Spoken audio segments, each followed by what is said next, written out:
आज की वीडियो में हम बात करने वाले हैं गियासुद्दीन बलबन की।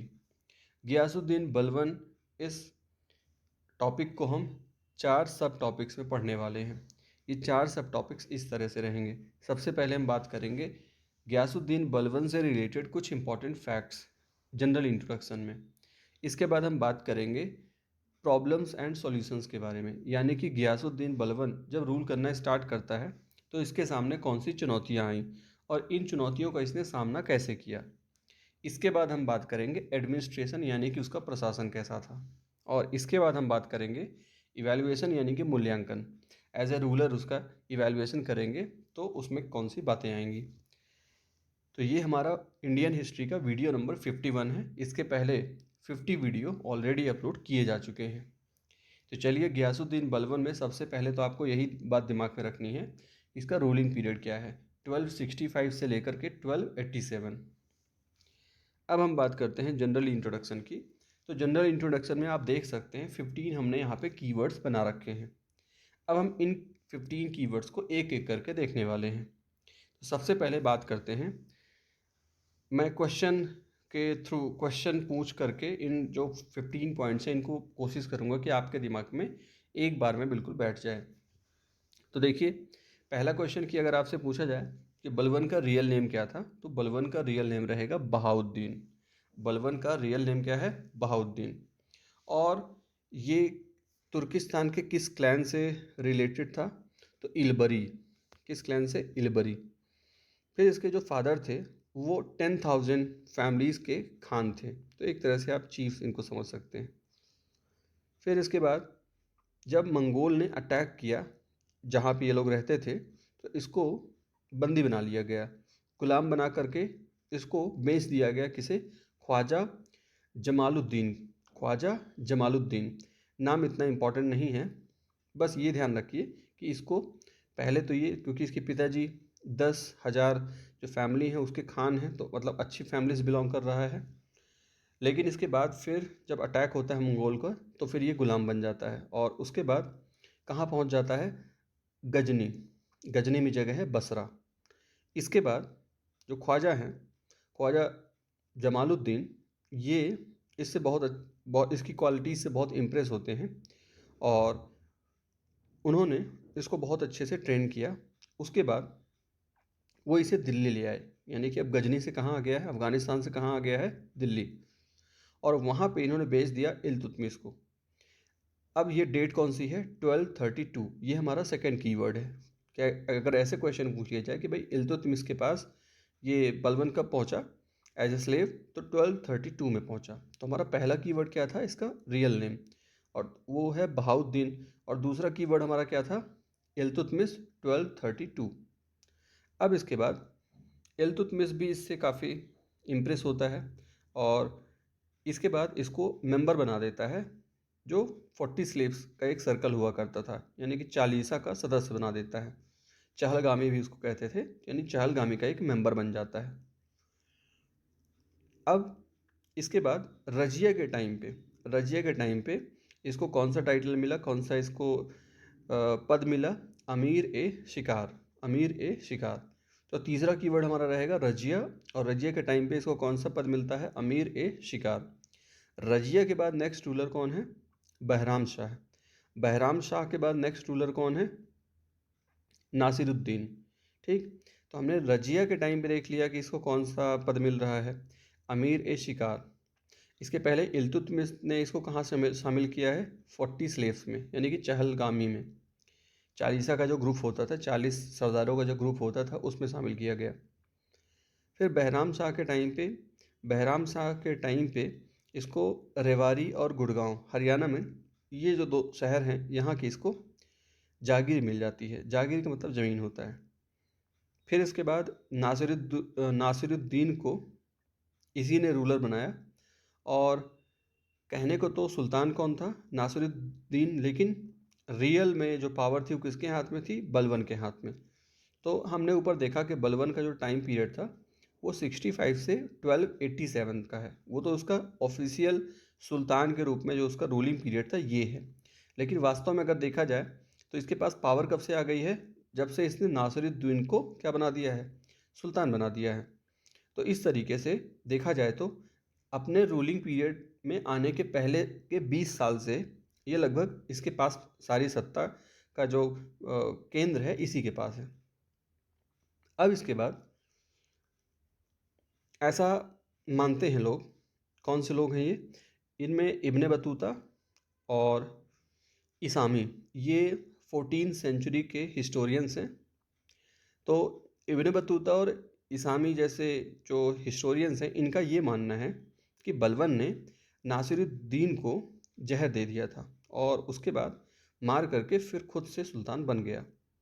लेकिन जो मॉडर्न रिसर्च है वो ये बताती है कि ऐसा नहीं है, क्योंकि नासिरुद्दीन के टाइम पे तो उसके पास वैसे ही सारी पावर वही इंजॉय कर रहा था, यानी कि उसे उसे पता था कि नासिरुद्दीन का कोई बेटा है नहीं और उसकी डेथ के बाद तो उसी को सत्ता मिलने वाली है।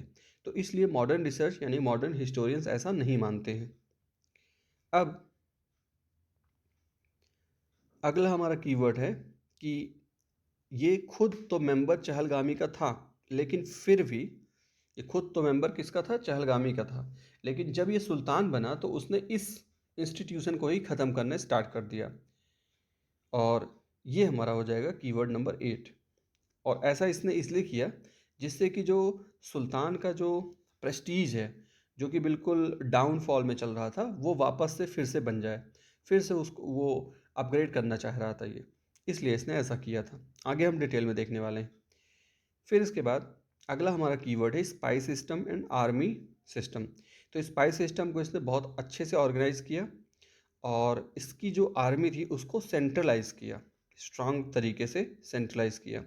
और ऐसा इसलिए किया जिससे कि मंगोल का अटैक जब हो तो उसके लिए ये तैयार रहे, और इंटरनल डिस्टर्बेंस अगर होते हैं, अगर आंतरिक विद्रोह होते हैं, तो उसके लिए भी ये तैयार रहे। तो इस तरीके से इसका अगर स्पाई सिस्टम अच्छा होगा तो जो अंदर के विद्रोह हैं वो उनको ये अच्छे तरीके से कंट्रोल कर सकता है, और अगर सेंट्रलाइज आर्मी होगी तो मंगोल के अटैक को भी ये अच्छी तरीके से झेल सकता है। फिर इसके बाद अगला कीवर्ड रहेगा कि इसने अपना जो सुल्तान का जो पद है या खुद को थोड़ा ऊंचा दिखाने के लिए सेंट्रल एशिया का एक मिथिकल कैरेक्टर है अफरासियाब। ये वहाँ का सबसे कहना चाहिए स्ट्रॉन्ग वॉरियर माना जाता है। तो इसने अपने आप को ये बताया कि ये अफरासियाब के वंश का ही वंशज है। तो इस तरीके से इसने क्लेम किया कि इसका डिसेंट कहाँ से आ रहा है, अफरासियाब से आ रहा है। तो ये हमारा कीवर्ड नंबर 10 था। फिर इसके बाद इसने जो राजशाही है उसको थोड़ा सा और कहना चाहिए कि भव्य बनाने के लिए इसने कुछ टाइटल्स भी लिए।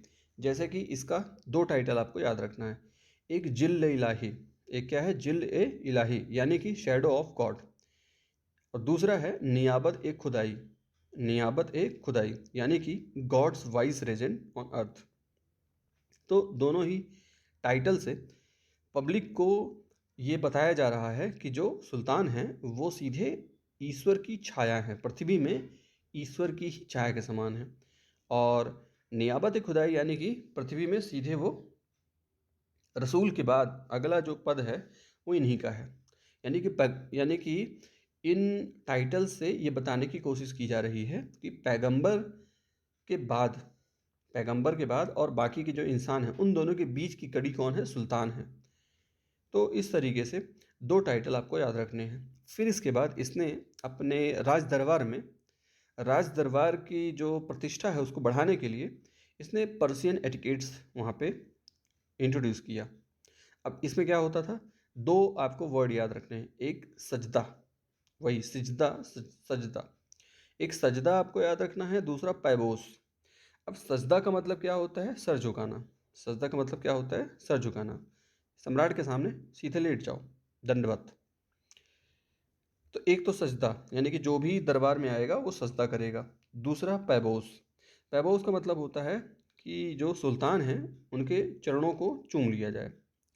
इसका लिटरल मीनिंग मैं बता रहा हूँ कि इसका लिटरल मीनिंग होता है kissing the feet of monarch.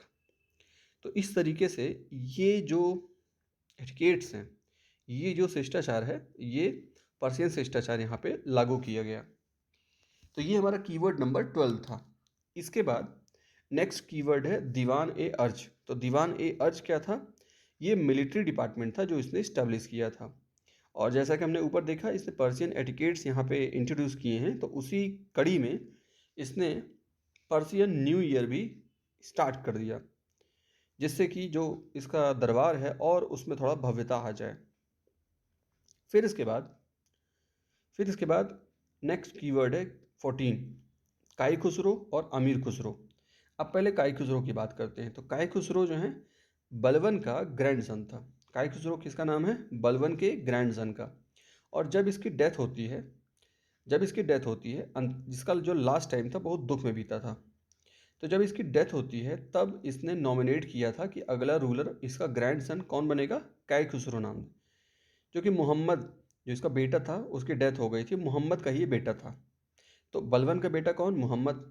और मोहम्मद का बेटा कौन? काई खुसरो। यानी कि बलवन का ग्रैंडसन कौन? काई खुसरो, जिसको कि इसने नॉमिनेट किया। लेकिन इसके जो सबऑर्डिनेट्स थे, इसके जो नोबल्स थे, उन लोगों ने इसकी बात को अनदेखा किया और काई खुसरो को मरवा दिया। और उसकी जगह दूसरा ग्रैंडसन था कैकुबाद। कैकुबाद को अब यहाँ पे सिंहासन पे बैठाया जाता है, सुल्तान बनाया जाता है। और दूसरा ये एक तो हो गया काई खुसरो, और दूसरे कौन है? अमीर खुसरो। तो अमीर खुसरो इसके राज दरबार के कवि हैं और इस पे इसका बहुत अटेंशन रहता था। तो इस तरीके से ये हमारा 14 कीवर्ड हो गया, काई खुसरो और अमीर खुसरो। फिर इसके बाद 15 कीवर्ड है कि इस मेवाती राजपूत। एक्चुअली मेवाती जो राजपूत थे वो भयानक लूट किया करते थे दोआब रीजन में, तो वहाँ पे पूरी तरह से इसने ख़त्म कर दिया। मेवाती राजपूत की जो ये अटैक हुआ करता था, इसको पूरी तरह से ख़त्म कर दिया। कैसे किया हम आगे डिटेल में देखने वाले हैं। और इसका जो लास्ट डेज थे वो बड़े दुख में बीते, हमने ऊपर अभी बोला। तो दुख में ऐसे बीते, दो बातें इसको बहुत दुखी कर गई। पहला, इसका एक बेटा जो सबसे प्यारा बेटा था मोहम्मद, तो मोहम्मद की हो जाती है डेथ। और जब मंगोल से इसकी फ़ाइट हो रही थी तब डेथ हो जाती है। तो एक तो इससे बहुत दुखी होता है ये। दूसरा ये कि इसका सबसे प्यारा जो गुलाम था तुगरिल का विद्रोह इसको बहुत दुखी कर देता है। तो इस तरीके से दो चीज़ें इसको इसके जीवन के अंतिम क्षणों में इसको बहुत कष्ट पहुंचाती हैं। तो हमने इस तरीके से देख लिया 15 कीवर्ड्स। फिर से एक बार फटाफट देख लेते हैं। हमने नीचे से स्टार्ट कर देते हैं 15 से। मेवाती राजपूत का जो लूट था उसको ख़त्म किया। लास्ट डेज इसके बहुत दुख में बीते क्योंकि मोहम्मद और तुगरिल दो रीज़न है इसके। फिर इसके बाद 14th जो कीवर्ड था हमारा, काई खुसरो को इसने अपना नॉमिनेट किया, अगला रूलर ग्रैंडसन था, लेकिन इसके बाद के लोगों ने इसकी नहीं सुनी और उसकी जगह किसको बना दिया? कैकुबाद को। अमीर खुसरो पे इसका विशेष अटेंशन रहता था। और इसके बाद 13 कीवर्ड है दीवान ए अर्ज, जो मिलिट्री डिपार्टमेंट इसने इस्टेब्लिश किया था। नौरोज को इसने दोबारा स्टार्ट कर दिया। इसके बाद कीवर्ड नंबर 12 पर्शियन एटिकेट्स को इसने इंट्रोड्यूस किया, जैसे सजदा और पैबोस। कीवर्ड नंबर 11 टाइटल्स इसने लिए, जैसे कि जिल्ले इलाही और नियाबत खुदाई। खुद को इसने एसोसिएट किया किसके साथ? अफरासियाब के साथ। Keyword number 10। इसके बाद कीवर्ड नंबर 9 है हमारा कि इसने आर्मी को सेंट्रलाइज किया और स्पाई सिस्टम को स्ट्रॉन्ग किया, ऑर्गेनाइज किया, जिससे कि इंटरनल डिस्टर्बेंस, आंतरिक विद्रोह से ये निपट सके और मंगोल का अगर अटैक हो तो उसको ये झेल सके। फिर इसने ये खुद चहलगामी का मेंबर था, चालीसा का मेंबर था, ग्रुप ऑफ 40 जो हुआ करता था, लेकिन इसने ग्रुप ऑफ 40 को ही ख़त्म कर दिया। फिर इसके बाद दो बातें आती हैं, हिस्टोरियंस दो तरह की बातें रखते हैं। एक इब्न बतूता और इसामी जैसे हिस्टोरियंस हैं। इन लोग का कहना है कि जो नासिरुद्दीन है, रजिया सुल्तान के बाद बहराम शाह जो है तो अगला रूलर बनता है, और बहराम शाह के बाद नासिरुद्दीन। तो ये कहा जाता है कि नासिरुद्दीन को इसने जहर दिया था, लेकिन जो मॉडर्न रिसर्च है, मॉडर्न जो हिस्टोरियंस हैं वो ऐसा नहीं मानते हैं। उनका मानना है कि नासिरुद्दीन के टाइम पे भी जो रियल पावर थी वो बलबन के हाथ में ही थी और नासिरुद्दीन का कोई बेटा भी नहीं था। तो इस तरीके से बड़ी ऑब्वियस बात है कि अगला रूलर तो बलबन को ही बनना था, तो उसको जहर देने की ज़रूरत थी ही नहीं। तो ये हो गई बात। इसके बाद कीवर्ड नंबर 5 है कि नासिरुद्दीन को सुल्तान बनाया किसने था, इसी ने बनाया था। और अब 3 रूलर और तीनों के टाइम पे इसको क्या अचीवमेंट मिलती है। तो एक इल्तुतमिश, आपको याद रखना कीवर्ड नंबर 2 में है कि इसके टाइम पे अचीवमेंट ये है कि ये 40 का मेंबर बन जाता है, ग्रुप ऑफ 40 जो था उसका मेंबर बन जाता है। रजिया सुल्तान के टाइम पे इसकी अचीवमेंट ये है कि अमीर ए शिकार का इसको दर्जा मिल जाता है, इसकी पोस्ट पे अपॉइंट कर दिया जाता है। और बहराम शाह सुल्तान के टाइम पे अचीवमेंट इसकी है कि इसको रेवाड़ी और गुड़गांव डिस्ट्रिक्ट की जागीरदारी मिल जाती है, रेवाड़ी और गुड़गांव डिस्ट्रिक्ट की जागीरदारी मिल जाती है। और आखिरी है कि इसके बचपन का नाम क्या था, बहाउद्दीन था। इसके बचपन का नाम, रियल नेम क्या है इसका, बहाउद्दीन। तो अब हम बात करते हैं बलबन की प्रॉब्लम्स और उनके सॉल्यूशन के बारे में। यानी कि बलबन जब सुल्तान बना तो उसके सामने कौन सी चुनौतियां थी। तो उनकी चुनौतियां थी 4। पहली चुनौती ये थी कि जो ताज, क्राउन का जो प्रेस्टीज है वो बिल्कुल डाउनफॉल में जा रहा था, तो उसको दोबारा से रीस्टोर करना था। दूसरा, उसके सामने चुनौती थी कि जो ग्रुप ऑफ 40 था, यानी कि जो चहलगामी या चालीसा जो था, उसके जो सरदार थे वो डोमिनेंट होते जा रहे थे सुल्तान के ऊपर, तो उन्हें ख़त्म करना था। ये दूसरी चुनौती थी। तीसरी थी जितने भी विद्रोह हो रहे थे, जैसे मेवातियों का, जैसे दोआब रीजन में, जैसे कटेहर का, जैसे बंगाल में, तो इन सब रिवोल्ट्स को उसको सप्रेस करना था। और उसके बाद है जो उलेमा हैं, यानी कि जो मुस्लिम नियम कानून का इंटरप्रिटेशन करने वाले जो लोग होते थे उन्हें उलेमा कहते थे। तो उलेमाओं का पॉलिटिक्स के साथ सेपरेशन करना, ये इसकी अगली चुनौती थी। तो इस तरीके से ये 4 जो इसकी प्रॉब्लम्स थी, इनका इसने किस तरीके से सॉल्यूशन निकाला, अब हम वो देखते हैं। तो बात ये है कि जब नासिरुद्दीन के बाद जब बलबन सुल्तान बनता है तो ये एक बहुत इम्पॉर्टेंट चेंज था, क्योंकि इस चेंज के टाइम पे थोड़ा ऐसा लगता है कि पीस जो है तो वो डिस्टर्ब होना चाहिए था, लेकिन ऐसा हुआ नहीं, क्योंकि इल्तुतमिश के डायनेस्टी में कोई भी मेल सक्सेसर था ही नहीं।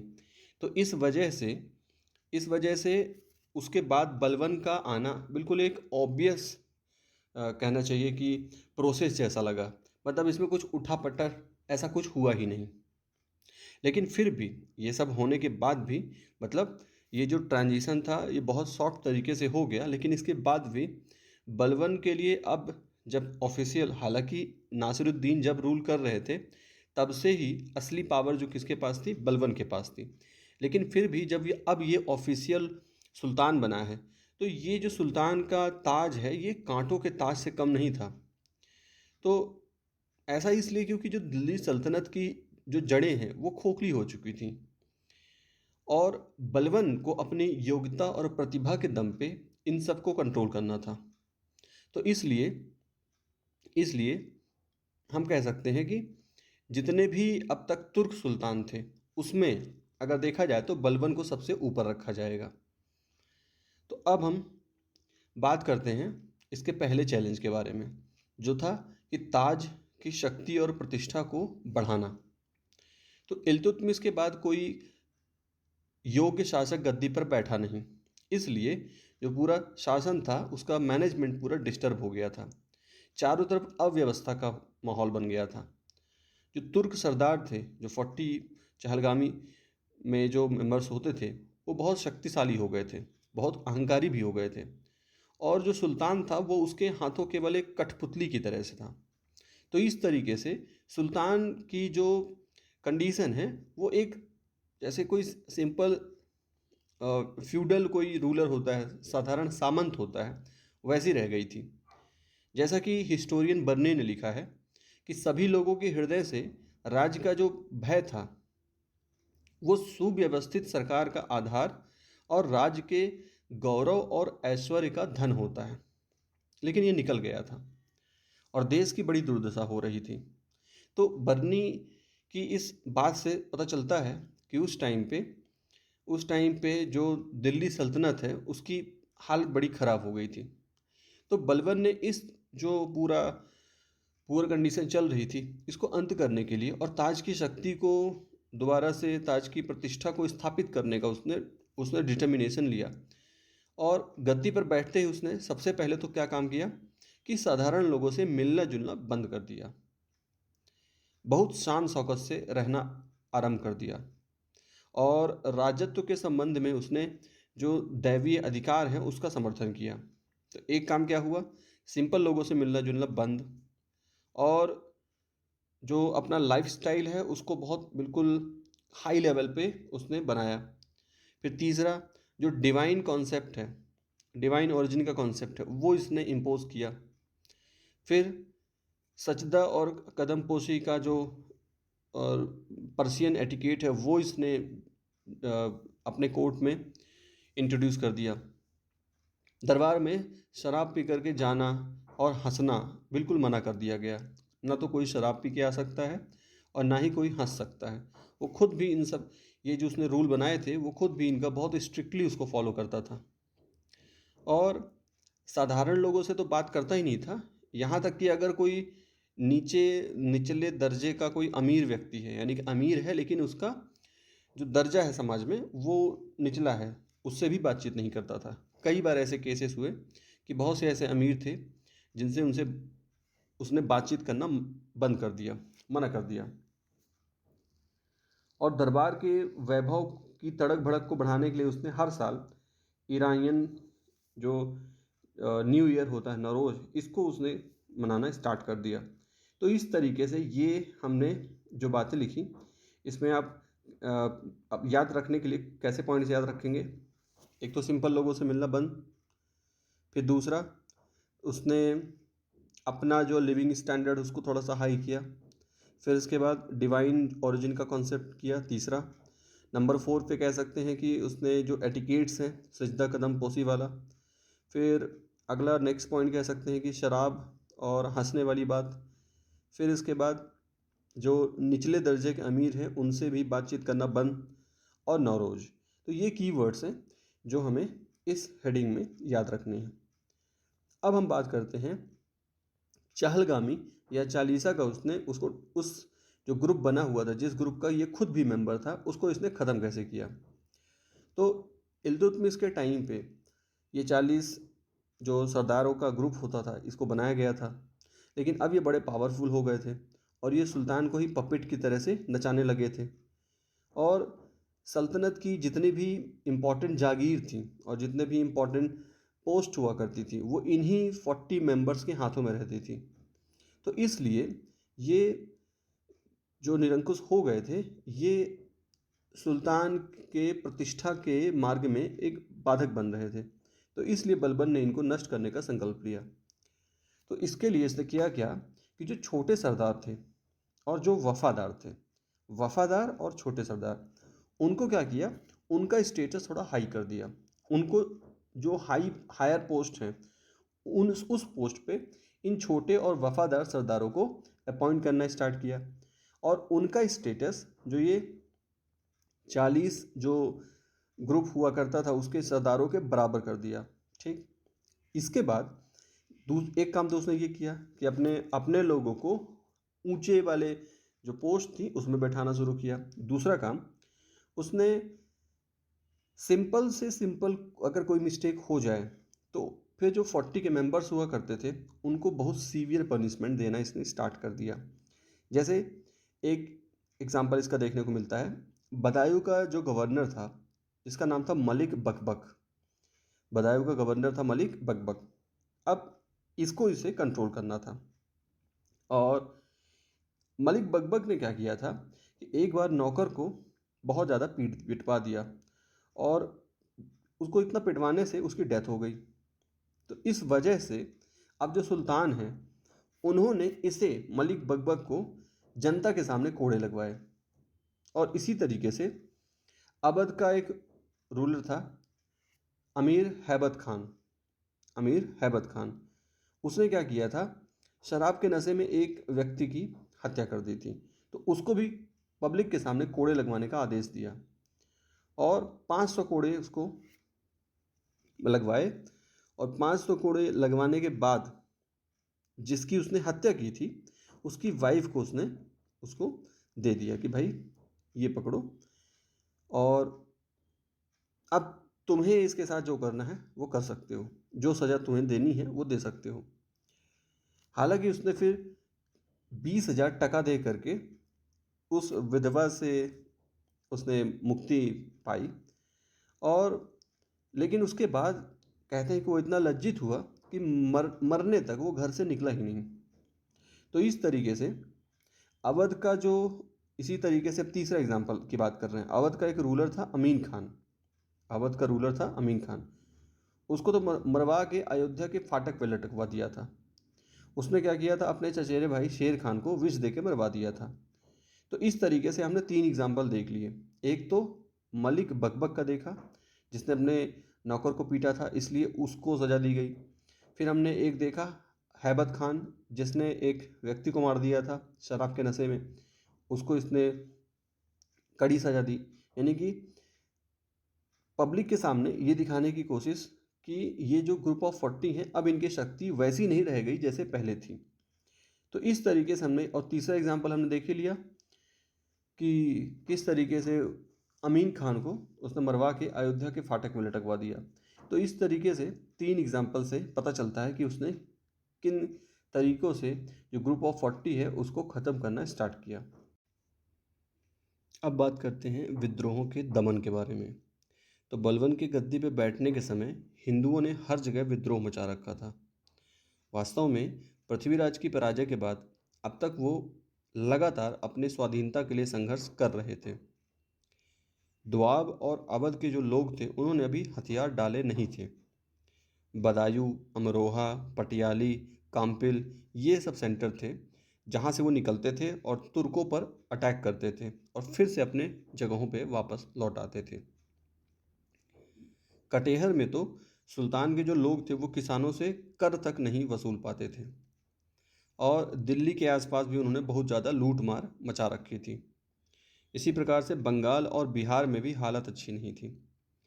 तो इस वजह से बलबन ने डिसाइड किया कि भाई अब कोई नया रीजन नहीं जीतना है, बल्कि जो अपने हाथ में है और वहाँ जो विद्रोह हो रहा है पहले उसको दबाया जाए। तो देखिए कहाँ कहाँ विद्रोह हो रहा है। विद्रोह हो रहा है दोआब, अवध, बदायूं, अमरोहा, पटियाली, कंपिल, कटेहर, बंगाल, बिहार।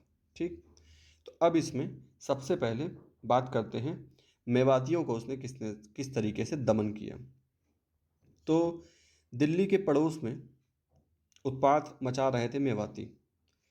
तो इसके लिए बलबन ने एक पूरी तरह से ऑर्गेनाइज्ड आर्मी का हेल्प लिया और मेवातियों का कत्लेआम शुरू कर दिया। जिन जंगलों में मेवाती रहते थे उसको जंगल को चारों तरफ से घेर लिया और उसके बाद जंगलों को कटवाना शुरू कर दिया, और जैसे ही कोई मेवाती दिखता उसकी हत्या कर दी जाती, और उसकी हत्या करने के बाद उसकी जो स्त्री होती थी और उसको तो दासी बना करके बेच दिया जाता था, और 11 वर्ष के ऊपर के सभी बच्चों को कत्ल कर दिया जाता था। गांवों में, मेवातियों के गांवों में आग लगा दी गई, नगरों को में आग लगा दी गई। तो इस तरीके से ऐसा कहा जाता है कि लगभग 1 लाख मेवातियों को इन्होंने मौत के घाट उतार दिया, और बाद में फिर और वो विद्रोह ना करें इसलिए गोपालगिरी में एक उसने फोर्ट भी बनवाया और वहाँ खूंखार अफगान सैनिक रखे गए थे। तो इस तरीके से हर टाइम मेवातियों वाला जो रीजन था उसको पूरी तरह से आर्मी वहाँ रख करके उन पर निगरानी रखी जा रही थी। तो इस तरीके से उसने, कहना चाहिए कि ब्लड पॉलिसी को फॉलो करते हुए मेवातियों का जो विद्रोह चल रहा था उसको पूरी तरह से शांत कर दिया, और उसके बाद दोबारा से मेवातियों ने दोबारा से इसके बाद विद्रोह नहीं किया। तो ये तो था मेवातियों की बात। अब बात करते हैं दोआब वाला जो रीजन था। तो जो दोआब वाला रीजन था वहाँ भी हिंदुओं ने विद्रोह का झंडा बुलंद कर रखा था, और नासिरुद्दीन के समय भी बलबन ने इसको कंट्रोल करने की कोशिश की थी, लेकिन उस टाइम पे ये पूरी तरह से सक्सेसफुल नहीं रह रहा था। दोआब की जो सड़कें थी बड़ी इनसिक्योर हो गई थी। डाकू लोग हमेशा व्यापारी और जो सरकारी कर्मचारी हुआ करते थे उनको लूट लिया करते थे। बलबन ने यहाँ भी बुरी तरह से कत्लेआम मचाया। जितने भी विद्रोही थे उनके गांवों में आग लगवा दी, उनके जंगलों को काट करके साफ कर दिया गया, और जो विद्रोही लोगों का जो फोर्ट था उस पर पूरा अधिकार जमा लिया या उनको नष्ट कर दिया। तो इस तरीके से भोजपुर, पटियाली, कंपिल और जलाली, इन सब जगहों पे उसने अपनी सुल्तान ने अपनी चौकियां स्थापित कर ली और खूंखार अफगान सैनिक वहाँ भी रखे गए। तो इस तरीके से यहाँ भी भयानक ब्लड ब्लड पॉलिसी को इसने फॉलो किया और दोआब वाले रीजन में इस तरीके से शांति स्थापित कर दी। अब इसके बाद बात करते हैं कटेहर की। तो कटेहर में रुहेलखंड वाला जो एरिया था, वहाँ भी काफ़ी टाइम से ही कोशिश कर रहा था कि विद्रोह को दबा दिया जाए। इसके लिए वहाँ गाँवों को जला दिया गया और जो जितने भी पुरुष थे उन सबको कत्ल की आज्ञा दे दी गई। भयानक यहाँ पे हत्याकांड हुए। ऐसा कहा जाता है कि 9 साल के ऊपर के जितने भी पुरुष थे उन सबको मरवा दिया गया, और जो महिलाएं थी, जो बच्चे थे, उनको बंदी बना लिया गया। तो इस तरीके से इस पूरे प्रदेश को उजाड़ दिया गया बिल्कुल। और कहा जाता है कि जंगल और गाँवों में लाशों को सड़ता हुआ छोड़ दिया जाता था, जिससे पूरा महामारी फैल जाती थी। हजारों लोग तड़प तड़प के मर गए और बाकी लोग जो मर नहीं पाए सैनिकों के हाथों, महामारी से मर गए। तो इस तरीके से लोगों ये सब करने का मकसद ये था, आतंक की तरह, आतंक, लोगों के दिलों में आतंक बिल्कुल भर दिया जाए। तो इस तरीके से इतिहास का जो है हिस्टोरियन बर्नी कहते हैं कि दोबारा फिर कटेहर के जो लोग थे उन्होंने फिर दोबारा से कभी रिवोल्ट नहीं किया, और ये जो जगह थी ये ट्रैवलर्स के लिए, फार्मर्स के लिए, या जो गवर्नमेंट ऑफिशियल्स हुआ करते थे उनके लिए पूरी तरह से सिक्योर हो गई। अब बारी आती है बंगाल की। तो बंगाल में जो इसका फेवरेट जो स्लेव था, जो गुलाम था, तुगरिल बेग, उसने यहाँ विद्रोह शुरू कर दिया। वो अपने आप को यहाँ सुल्तान घोषित कर दिया। उसने अपने नाम के उसने सिक्के शुरू करवा दिए, उसमें खुतबा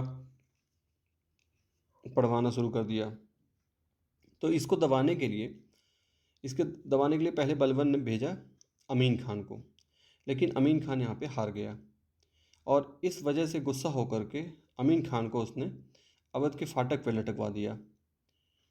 फिर इसके बाद 2 बार और इसने आर्मी भेजी, लेकिन उसमें भी ये सक्सेसफुल नहीं रहा। तब ये खुद 2 लाख की सेना लेकर के बंगाल पहुंचता है, और ऐसा कहते हैं कि तुगरिल भाग खड़ा हुआ, लेकिन ढाका के पास उसको पकड़ दिया गया और वहीं उसको मार दिया गया।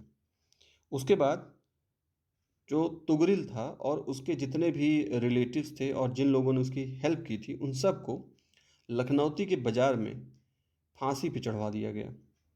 और बर्नी जो हिस्टोरियन है वो लिखते हैं कि जो मेन मार्केट था, मेन मार्केट के दोनों तरफ लगभग 1 से 2 मील लंबी सड़क पर उसने तुगरिल और उनके साथियों को मार करके उनके शरीर को ठोक करके वहाँ लटका दिया था। अब आप सोच सकते हैं कि 1 से 2 मील तक ये पूरा इसी तरह से लाशें लटकी हुई हैं। लोगों ने इस तरीके का भयानक दृश्य कभी देखा नहीं था। ऐसा कहा जाता है कि बहुत से लोग तो देख करके ही बेहोश हो गए। फिर उसके बाद सुल्तान ने वहाँ अपने बड़े बेटे बुगरा खां को वहाँ का बंगाल का गवर्नर बनाया, और उसको भी वार्निंग दी कि बेटा, दिल्ली के विरुद्ध कभी विद्रोह मत कर देना, वरना इसी तरीके से किया जाएगा जो तुगरिल बेग के साथ किया गया। उसके बाद वो दिल्ली लौट आया। तो इस तरीके से हमने देखा कि किस तरीके से उसकी पॉलिसी थी जो जितने भी रिवोल्ट थे उनको सप्रेस करने की। अब बलबन के सामने जो अगला चैलेंज था वो था उलेमा को पॉलिटिक्स से सेपरेट करना। अब ये जो उलेमा हुआ करते थे, ये वो लोग होते थे जो इस्लाम का जो डॉक्ट्रिन होता है, इस्लाम का जो लॉ होते हैं, उनको ये इंटरप्रिटेशन करते थे, उसको ट्रांसमिट करते थे, या कहना चाहिए उसके गार्जियन होते थे। तो सरल भाषा में कहें तो जो इस्लाम के नियम हैं, नियम कायदे कानून हैं, उनकी व्याख्या करने वाले ये लोग हुआ करते थे। तो बलबन से पहले जो उलेमा थे उनका पॉलिटिक्स में बहुत ज़्यादा डोमिनेंस था, लेकिन बलबन के टाइम पे उलेमाओं का पतन हो गया क्योंकि उनके आदर्श गिर गए, उनमें धार्मिकता का अभाव हो गया, फालतू के झगड़ों में लगे रहते थे, और पॉलिटिक्स में पार्टिसिपेट करने लगे। काम उनका क्या था? इस्लामिक जो लॉ है उसका इंटरप्रिटेशन करना, लेकिन वो पॉलिटिक्स में भी पार्टिसिपेट करने लग गए। हिस्टोरियन बर्नी कहते हैं कि बलबन के टाइम पे उलेमा ना तो ईमानदार थे और ना ही उनमें धार्मिकता रह गई थी। उनमें इतना साहस नहीं था कि वो अपने जो सही विचार हैं वो सुल्तान के सामने रख सकें। वो केवल वही बात करते थे जो सुल्तान को अच्छा लगे। तो इस तरीके से बलबन को ये सब बातें समझ में आ गई, इसलिए उसने उलेमाओं से सजेशन लेना, उनसे मशविरा करना बंद कर दिया। लेकिन इसका ये मतलब नहीं था कि बलबन उनका रिस्पेक्ट नहीं कर रहा था। बलबन उलेमाओं का रिस्पेक्ट करता था। जैसे कि कहा जाता है कि मौलाना बुरहानुद्दीन बलाखी, काजी शराफुद्दीन, मौलाना सिराजुद्दीन सज्जरी, नजीमुद्दीन दमश्की, ये सब नाम आपको ऐसे बिल्कुल याद होने चाहिए ऐसा ज़रूरी नहीं है, ये बस सूचना के लिए मैंने नाम दे दिए। ये कुछ उलेमाओं के नाम हैं जो उसके टाइम पे थे। तो इनके यहाँ वो रेगुलर जाया करता था। और ऐसा भी कहा जाता है कि वो तब तक खाना नहीं खाता था जब तक कम से कम 1 दर्जन उलेमाओं के पास वो बैठ ना ले। तो हालांकि ये बात थोड़ा सा कुछ ज़्यादा लगती है कि ऐसा तो मुश्किल लगता है, लेकिन फिर भी इतना तो तय है कि वो उलेमाओं का सम्मान में कोई उसने कमी नहीं आने दी। लेकिन उलेमाओं का पॉलिटिक्स में कोई उसने अब सुझाव लेना, उनसे मशविरा करना बिल्कुल लेना बंद कर दिया। तो इस तरीके से हमने देखे उसके सामने जो 4 चैलेंज थे, उन 4 चैलेंज को बलबन ने किस तरीके से टैकल किया। अब हम बात करते हैं बलबन का जो शासन प्रबंध था, यानी उसका जो एडमिनिस्ट्रेशन था। तो बलबन के एडमिनिस्ट्रेशन को हम 4 पार्ट्स में स्टडी करने वाले हैं। पहली सब हेडिंग रहेगी प्रिंसिपल्स ऑफ किंगशिप, यानी कि राजत्व का सिद्धांत। दूसरा रहेगा आर्मी का ऑर्गेनाइजेशन। तीसरा रहेगा इंटेलिजेंस डिपार्टमेंट। और चौथा रहेगा जुडिशियल सिस्टम। यानी कि पहले में हम बात करने वाले हैं कि किंगशिप का प्रिंसिपल क्या था, तो इसमें भी 5 बातें हम देखेंगे। जैसे डिवाइन राइट के बारे में पहले बात करेंगे, फिर ऑटोक्रेसी के बारे में बात करेंगे, फिर ताज या क्राउन का जो प्रेस्टीज था उसके बारे में बात करेंगे, फिर ब्लड आयरन पॉलिसी के बारे में बात करेंगे, फिर सुल्तान की जो कर्तव्य परायणता होती है, devotion to the duty of the devotion to duty of the emperor, इसके बारे में बात करेंगे। तो चलिए स्टार्ट करते हैं एडमिनिस्ट्रेशन के बारे में। तो बलबन का जो स्टेट था उसमें शांति और व्यवस्था बनाने के लिए, और जो क्राउन था जिसकी प्रेस्टीज बिल्कुल डाउन हो रही थी उसको इस्टेब्लिश करने के लिए, और एक कहना चाहिए एक रिजिड एडमिनिस्ट्रेशन इस्टेब्लिश करने के लिए लगातार बलबन ने कोशिश शुरू की। हम जिस एडमिनिस्ट्रेशन की बात करने वाले हैं, पूरा अभी हम डिटेल में देखने वाले हैं, इसके लिए अगर एक वर्ड दिया जाए तो कह सकते हैं कि उसका जो एडमिनिस्ट्रेशन था वो सेमी सिविलियन था। सेमी सिविलियन और मिलिट्री, यानी कि अर्ध नागरिक और सैनिक। कैसे था ये हम देखते हैं।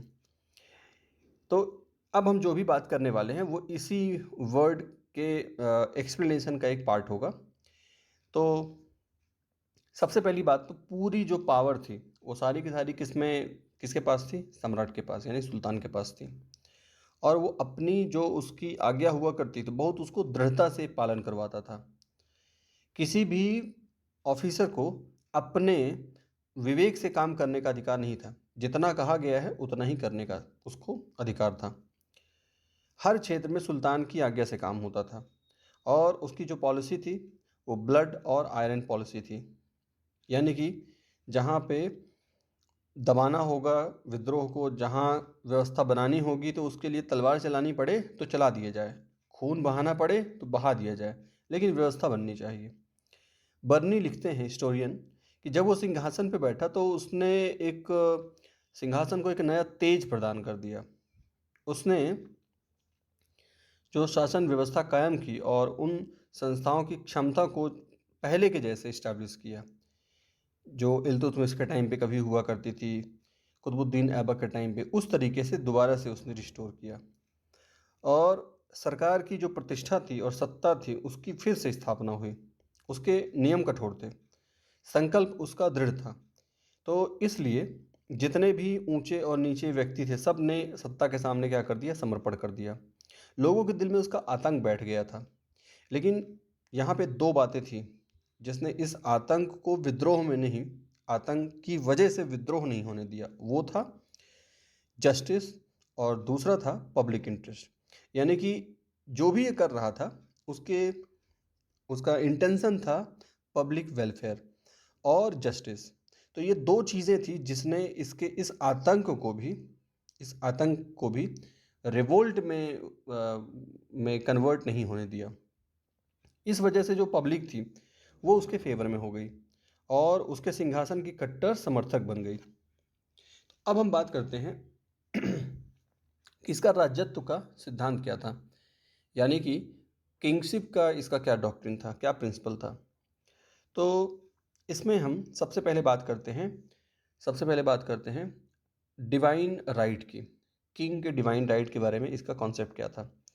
तो बलबन का ये मानना था कि जो राजा होते हैं, राजा जो होता है वो भगवान का प्रतिनिधि होता है, गॉड का रिप्रेजेंटेटिव होता है। और जो राजा का हृदय है उसमें ईश्वरीय कृपा का पूरा भंडार होता है। तो इस हिसाब से राजा और जो आम इंसान है उसमें कोई सिमिलरिटी है नहीं। बलबन का ये मानना था कि जो राजत्व होता है, जो राजत्व उत्तराधिकार जो होता है वो शक्ति से नहीं मिलता है बल्कि ईश्वर की इच्छा से मिलता है। और बलबन का ये मानना था कि जो भी राजा के जो भी कार्य होते हैं वो ईश्वर की प्रेरणा से होते हैं। तो इस तरीके से सम्राट का जो पद है वो पवित्र और उच्च होता है। तो ये सब जो राजत्व का सिद्धांत था डिवाइन राइट वाला, ये उसने कहना चाहिए कि इंट्रोड्यूस किया। फिर अगली बात करें ऑटोक्रेसी के बारे में। तो ऑटोक्रेसी को कैसे ये जस्टिफाइड करता था। इसका मानना था कि सुल्तान के जो अधिकार होते हैं वो असीमित होते हैं। उसका मानना था कि जो राजा होता है उसके ऊपर केवल ईश्वर का ही कंट्रोल होता है और किसी का नहीं।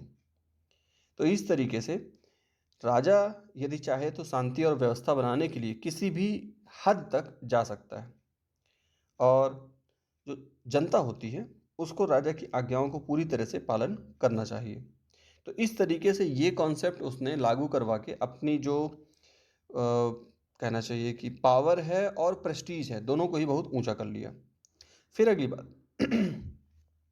अगली बात है कि ताज के प्रतिष्ठा में उसने कैसे वृद्धि की। तो ताज यानी कि गद्दी का जो प्रेस्टीज डाउन हो चुका था उसको उठाने के लिए, जैसा कि हमने पहले भी बात कर ली, कि वो जैसे ही सुल्तान बना बड़ा सीरियस रहने लगा, सिंपल लोगों से मिलना जुलना बंद, और जो हायर पोस्ट होती थी उसमें उच्च कुल के लोगों को अपॉइंट करता था और जो निचले कुल के लोग होते थे उनको वो घृणा की दृष्टि से देखता था। और उसके कोर्ट के दरबार के एक सर्टेन रूल्स थे, अगर जिनका वॉयलेशन हुआ तो बहुत कठोर दंड देता था। एक उसने ड्रेस कोड बना दिया था, सबके लिए ज़रूरी था और कोर्ट में कोई भी ज़्यादा हंसी मजाक नहीं कर सकता। और दरबार को बहुत ज़्यादा भव्य और सुशोभित बना दिया था। हिस्टोरियन लेनपूल कहते हैं कि उसका जो दरबार है इतना भव्य था, इतना शानदार था, लोग दूर दूर से पैदल चल के उसको देखने आते थे। और ऐसा कहा जाता है कि उस टाइम पे एशिया के जितने भी फेमस दरबार होते थे उसमें इनकी गिनती होती थी। तो बर्नी कहते हैं कि सुल्तान बलबन जो है उसको पूरा एडमिनिस्ट्रेशन का अच्छा नॉलेज था।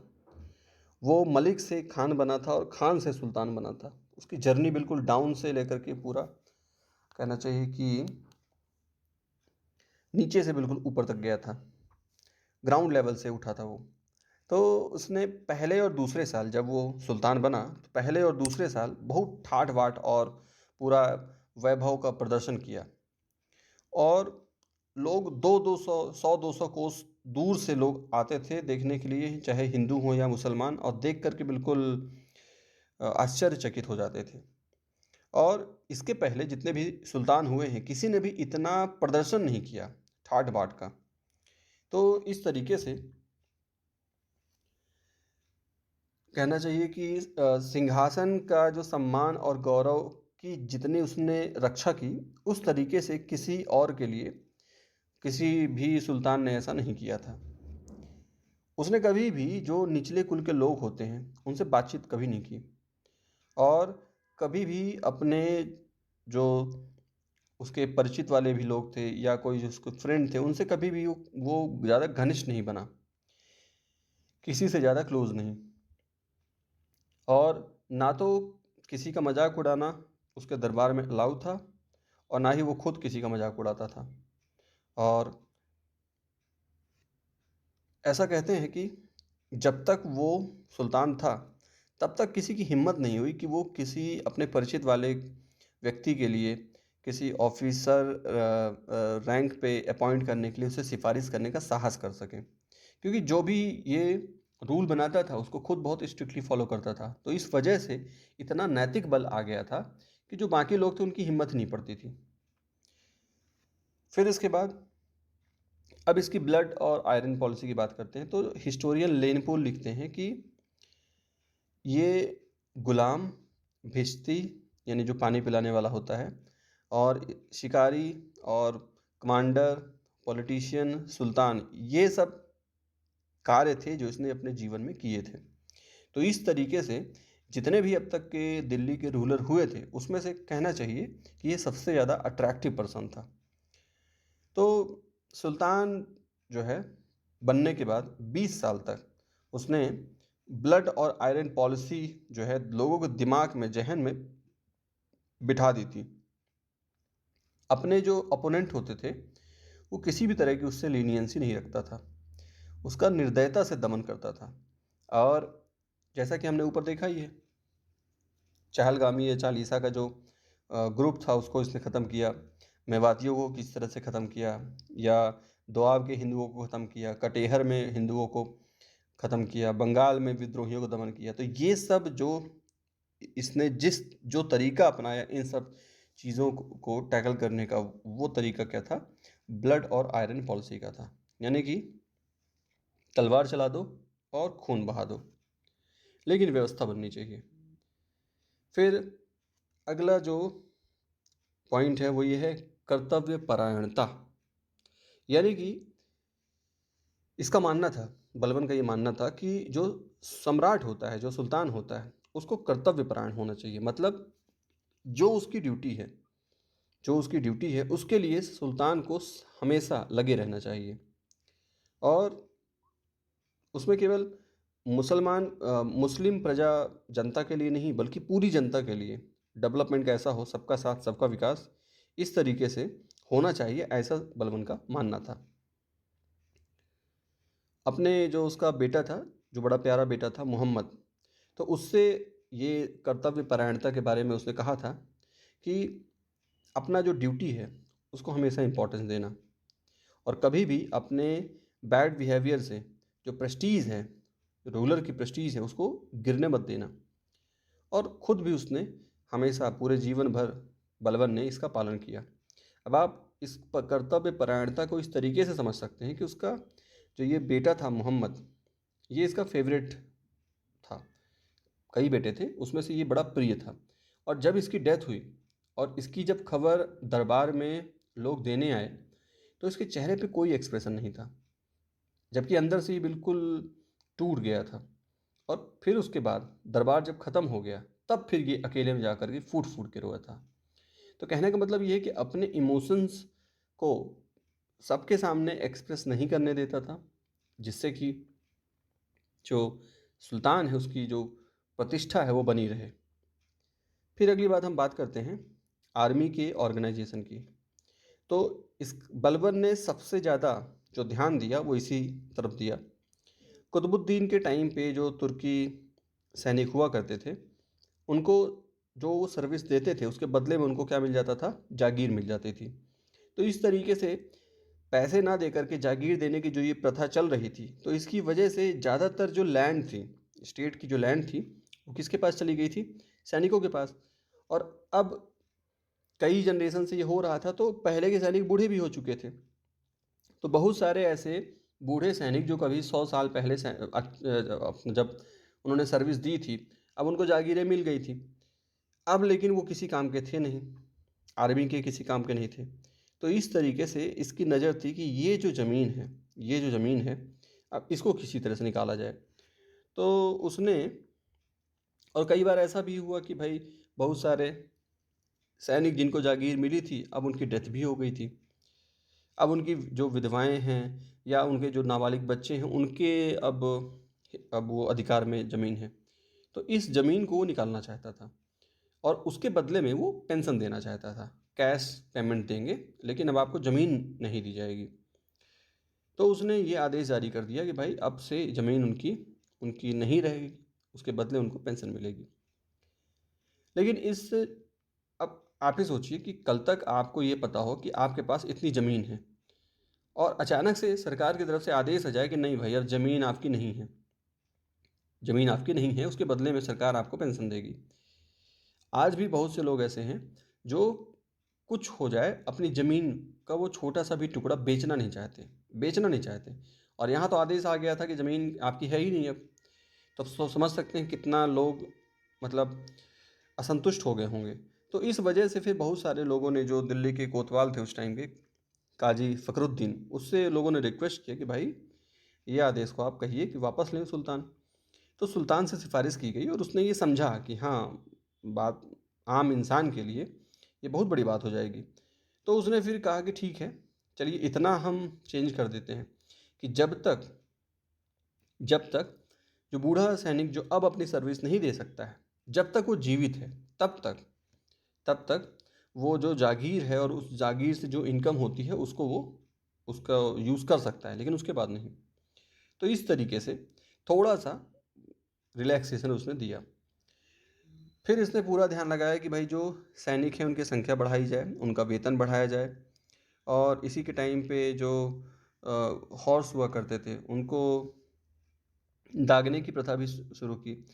क्योंकि क्या हुआ करता था कि जो घोड़े होते थे, तो कई बार ऐसा हो जाता था कि जो अच्छी क्वालिटी की घोड़े हैं, जो कि आर्मी में जिनका काम होता है, तो उन घोड़ों को लोग बदल दिया करते थे और उनकी जगह ख़राब क्वालिटी वाले घोड़े वहाँ पे सेना में डाल देते थे। तो ऐसा ना हो, तो इसलिए जो घोड़े होते थे उनकी ब्रांडिंग शुरू की गई। मतलब उसमें उसमें कुछ ऐसा मार्क बना दो जिससे कि क्लियर पता चल जाए कि भाई ये जो है, ये घोड़ा अच्छी क्वालिटी वाला है। तो इसी तरीके से उसने हुलिया या चेहरा भी स्टार्ट किया। इसका मतलब होता था, एक तरह से ये आइडेंटिटी कार्ड सिस्टम था। यानी कि सभी सैनिकों का पूरा प्रॉपर डिस्क्रिप्शन लिखा होता था कि भाई अब एक क्लर्क इसके लिए बनाया गया था, वो क्लर्क सारे रिकॉर्ड रखता था। तो इस चीज़ को कहा गया हुलिया या चेहरा, कि सबका रिकॉर्ड मेंटेन रहना चाहिए। तो ये दो चीज़ें इसने इंट्रोड्यूस की, एक तो दाग वाला सिस्टम यानी ब्रांडिंग वाला, और हुलिया या चेहरा वाला सिस्टम। तो अब हम बात करते हैं कि इसका जो गुप्तचर विभाग था, इंटेलिजेंस डिपार्टमेंट था, वो कैसा था। तो कह सकते हैं कि जितने भी अब तक सुल्तान रहे हैं, इस टाइम पे जो इंटेलिजेंस डिपार्टमेंट है वो सबसे ज़्यादा सुचारू रूप से व्यवस्थित बनाया गया। उसने हर डिपार्टमेंट में, स्टेट का जितना भी डिपार्टमेंट होता है, हर डिपार्टमेंट में अपने गुप्तचर रखे थे, जासूस रखे थे, और डेली बेसिस पे उसको रिपोर्टिंग किया करते थे। और अगर कभी ऐसा हुआ कि किसी ने अपने काम को ठीक तरीके से नहीं किया, तो फिर पनिशमेंट बहुत खतरनाक थी। जैसा कि बदायूं का जो इनका ऑफिसर था, जो जासूस था, उसने ठीक तरीके से रिपोर्टिंग नहीं की थी। वहाँ के लोकल रूलर की रिपोर्टिंग सुल्तान के पास ठीक से नहीं की, सही नहीं की, तो उसको मार करके नगर के फाटक पर लटकवा दिया था, जिससे कि लोगों के पास मैसेज जाए कि भाई अगर अपना काम ठीक से नहीं करोगे तो क्या सज़ा मिलेगी। और जो इस टाइम पे जासूस हुआ करते थे, उनको कैश पेमेंट मिलता था, और उनका जो स्टेट के रूलर्स हुआ करते थे उनके साथ कोई इंटरेक्शन नहीं था, या जो आर्मी के ऑफिसर्स होते थे उनका इस पर कोई कंट्रोल नहीं रहता था। बिल्कुल जैसा आज भी होता है कि जो रॉ या जो आईबी है, उसमें जो स्टेट जो एडमिनिस्ट्रेशन होता है उसका उसमें कोई कंट्रोल नहीं होता है, या आर्मी का भी उनसे कोई कंट्रोल नहीं रहता है, आर्मी का भी इनके ऊपर कंट्रोल नहीं रहता है। ये पूरी तरह से जो सेंट्रल गवर्नमेंट है उसको रिपोर्ट करते हैं। तो इस तरीके से उस टाइम पे भी बलबन ने यही काम किया था। अब बात करते हैं जुडिशियल सिस्टम की, जुडिशरी की बात करते हैं, न्याय व्यवस्था की। तो बलबन की जो न्याय व्यवस्था थी बहुत कठोर थी, और बिल्कुल कहना चाहिए कि नॉन पार्टीजन वाली थी, पक्षपात इसमें बिल्कुल नहीं था। और जो अपराधी हुआ करते थे खतरनाक उनको पनिशमेंट मिलती थी, और जब पनिशमेंट दिया जाता था तो ये नहीं देखा जाता था कि उसका स्टेटस क्या है, उसकी अवस्था क्या है, या मेल है या फीमेल है, इससे कोई मतलब नहीं। तुमने अपराध किया है, अब तुमको पनिशमेंट मिलेगी।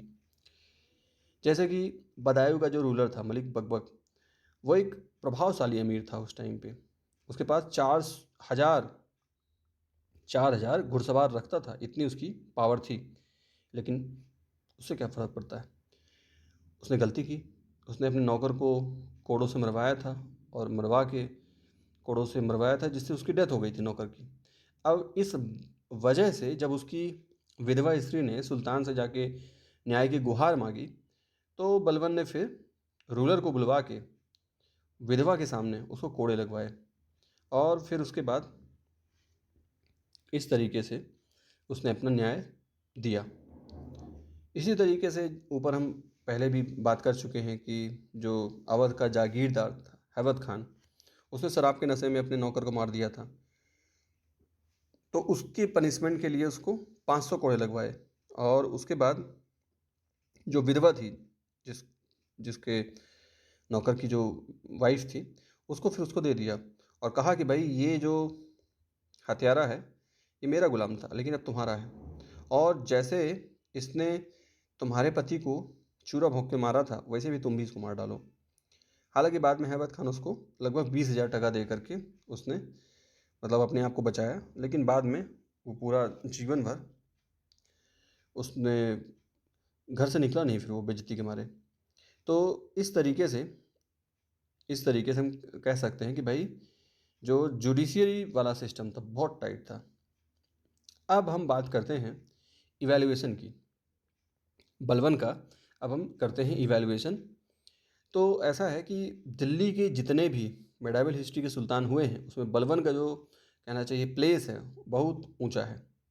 40 साल तक उसने दिल्ली सल्तनत को अपनी सर्विस प्रोवाइड की, जिसमें से शुरुआत का जो टाइम है आधा वो चीफ मिनिस्टर के तौर पे, हाँ, मुख्यमंत्री के तौर पे, और उसके बाद का जो टाइम था सुल्तान के तौर पे। नासिरुद्दीन जब रूल कर रहे थे तो असली पावर बलबन के पास ही थी। तो इस तरीके से उस वाले टाइम को और उसका जो ऑफिशियल रूलिंग पीरियड था सुल्तान वाला, उसको मिला करके 40 साल ये बोला जा रहा है। तो उस टाइम पे जो तुर्की साम्राज्य यहाँ दिल्ली सल्तनत में चल रहा था, उसको उसके ताज का जो पद था उसको प्रतिष्ठित किया, और मंगोल का जो अटैक हो रहा था उससे इसको प्रोटेक्ट किया। उस समय कह सकते हैं कि दिल्ली सल्तनत पूरी पूरी तरह से लड़खड़ा रहा था। तो ज़रूरत थी, जो उसकी ब्लड और आयरन की पॉलिसी थी, वो उस समय के टाइम के हिसाब से थी। जैसे कि हिस्टोरियन ईश्वरी प्रसाद लिखते हैं कि बलबन का जो 40 साल का जो एक्टिव जो पीरियड था, ये मेडावल हिस्ट्री में बहुत अनूठा है। और उसने जो राजपद का जो गौरव है उसको बढ़ाया, और ब्लड और आयरन पॉलिसी को अडॉप्ट करके शांति और सुव्यवस्था स्थापित की। ऐसा कहना है किसका, ईश्वरी प्रसाद का। तो चलिए अब हम इन इसके इवैल्यूएशन करने के लिए हमने कुछ पॉइंट्स यहाँ पे लिए हैं, एक एक करके बात करते हैं। जैसे बात करेंगे पर्सनैलिटी की, तो अब पर्सनैलिटी का पता इस बात से चलता है कि गुलाम था ये, और गुलाम से कहाँ तक पहुँच गया, सुल्तान तक। शुरू से ही वो अपने जो स्वामी होते थे उसका बड़ा वफादार रहा, उसकी स्वामी भक्ति पे कोई शक नहीं था। नासिरुद्दीन की उसने 20 साल तक सेवा की, और नासिरुद्दीन को अगर ये बलबन ना मिला होता तो उसका 20 साल तक इस तरीके से रूलिंग जो था वो चल नहीं पाता। फिर उसके बाद वो अपने परिवार के लोगों से भी बहुत प्यार करता था। ये इससे पता चलता है कि जो उसका शहज़ादा मोहम्मद, उसका सबसे फेवरेट जो बेटा था, उसकी जब डेथ हो गई, मंगोल से फाइट करते हुए जब उसकी डेथ हो गई, तो उसके बाद बहुत दुखी हो गया और इतना दुखी हुआ कि उसके 1 साल के अंदर ही इसकी खुद की डेथ हो गई। तो ये तो बात हो गई पर्सनैलिटी के बारे में। अब इसके बाद बात करते हैं एक एडमिनिस्ट्रेटर के तौर पे कैसे इसको हम आंक सकते हैं। तो देखिए, प्रशासक के रूप में बलबन जो है पूरी तरह से सक्सेसफुल रहा। उसका जो एडमिनिस्ट्रेशन था ब्लड आयरन पॉलिसी पे बेस्ड था और पूरी तरह से ऑटोक्रेटिक सिस्टम था और अपने जो ओपोनेंट होते थे उनको पूरी तरह से दमन कर देता था, आतंक पैदा कर देता था और जो उसके शत्रु होते थे उसको जो दंड देता था वो जितनी आवश्यकता होती थी उससे भी ज़्यादा का हुआ करता था। मतलब पनिशमेंट जितनी होनी चाहिए उससे वो ज़्यादा दिया करता था। तो इस वजह से बड़ा आतंक फैला हुआ था। और उस समय क्योंकि उस वो जो टाइम पीरियड था जिस टाइम पे बलबन था, उस टाइम पे अगर शांति और व्यवस्था बनानी है तो कह सकते हैं कि इतना ज़्यादा हार्ड होना पड़ता, इतना हार्श होना पड़ता। अगर इतना इतना हार्श पनिशमेंट नहीं होती तो शायद व्यवस्था नहीं बन पाती। तो कह सकते हैं कि बलबन जो है शांति और व्यवस्था स्थापित करने में पूरी तरह से सक्सेसफुल रहा। मंगोल से दिल्ली को बचा के रखा और जो बलबन के पहले के जो सुल्तान थे उनकी वजह से रजिया सुल्तान का जो टाइम पीरियड था, उसके बाद का जो टाइम पीरियड था, तो उसमें बड़ा उठा पटक का दौर था।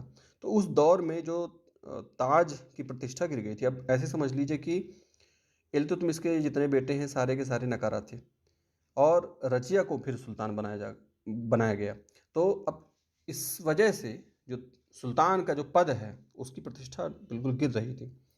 तो उसको जनता के लिए, उनकी जनता के मन में कोई सम्मान नहीं बचा था। तो दोबारा से बलबन ने उस सम्मान को दोबारा से कायम किया। फिर बात करें एक सोल्जर के तौर पे या एक कमांडर के तौर पे, तो कहेंगे कि वो बिल्कुल क्वालिफाइड, योग्य सैनिक था और कुशल सेनापति था। अब ये बात और है कि बलबन ने अपने जो एम्पायर है उसको एक्सपैंड नहीं किया और क्योंकि एक्सपेंशन नहीं किया तो कई बार कुछ स्कॉलर्स इसको ये मानते हैं कि वो एक अच्छा सैनिक नहीं था, एक अच्छा सेनापति नहीं था। लेकिन ये बात ठीक नहीं है। क्यों? क्योंकि उसके टाइम पे जिस तरीके से विद्रोह हो रहे थे तो उस समय ज़रूरत यही थी कि उन विद्रोहों को दबाया जाए और उसमें पूरी तरह से सक्सेसफुल भी रहा।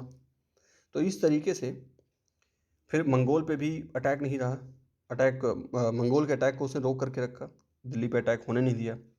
तो इस तरीके से कह सकते हैं कि उसके अंदर पूरा जो सैनिक संगठन करने की जो क्षमता थी वो अच्छी थी और आर्मी में जो एक डिसिप्लिन होना चाहिए वो कायम था।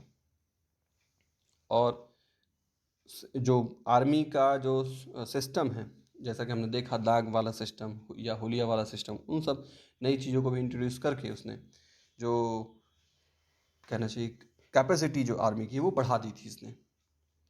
अब इसके बाद हम अगला पॉइंट लेते हैं उसके रिलीजन को लेकर के। तो वो एक कट्टर सुन्नी मुसलमान था।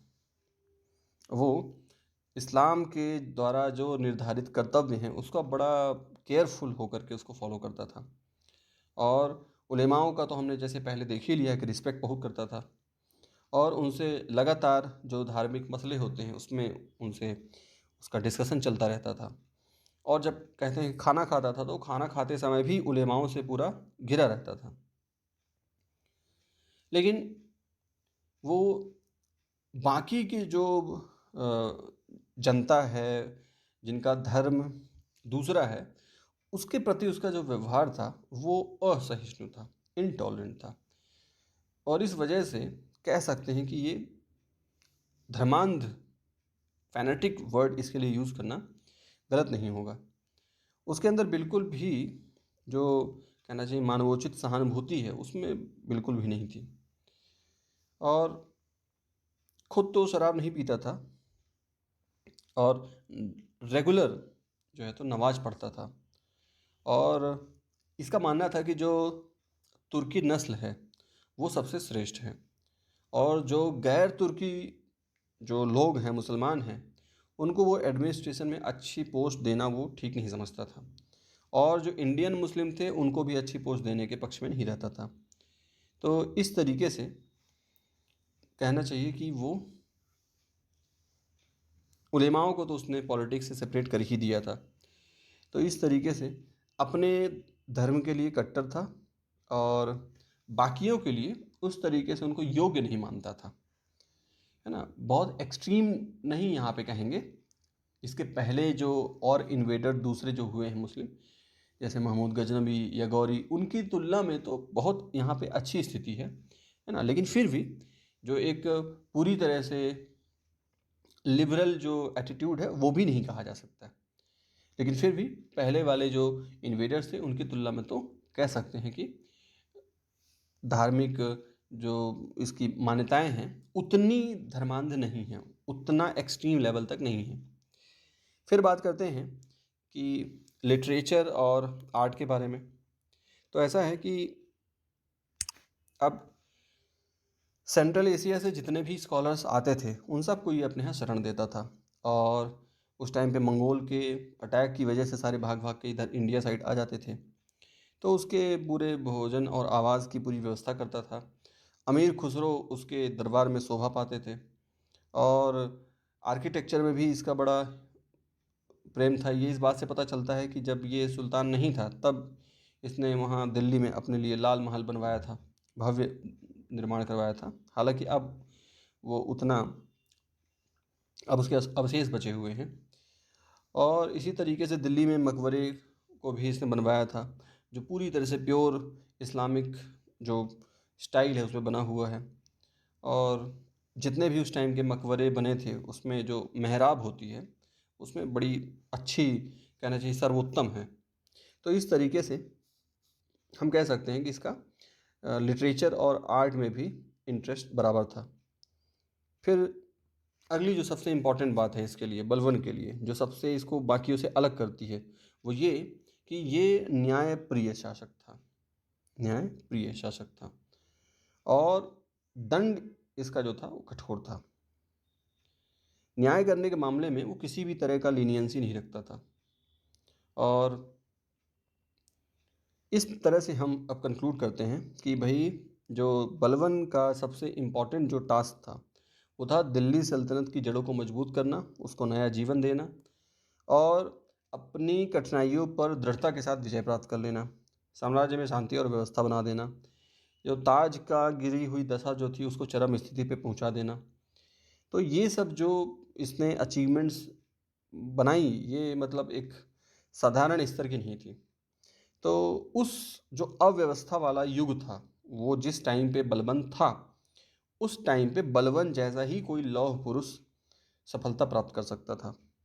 तो डॉक्टर ईश्वरी प्रसाद ने बलबन का इवैल्यूएशन करते हुए लिखा है कि महान योद्धा, शासक, राजनीतिज्ञ के रूप में जितने भी अब तक रूलर हुए हैं उसमें से इसको, बलबन को, भारत के इतिहास में, उस टाइम के इतिहास में, मध्यकालीन इतिहास में सबसे काफ़ी उच्च स्थान इसको मिलता रहेगा, ऐसा डॉक्टर ईश्वरी प्रसाद ने लिखा है।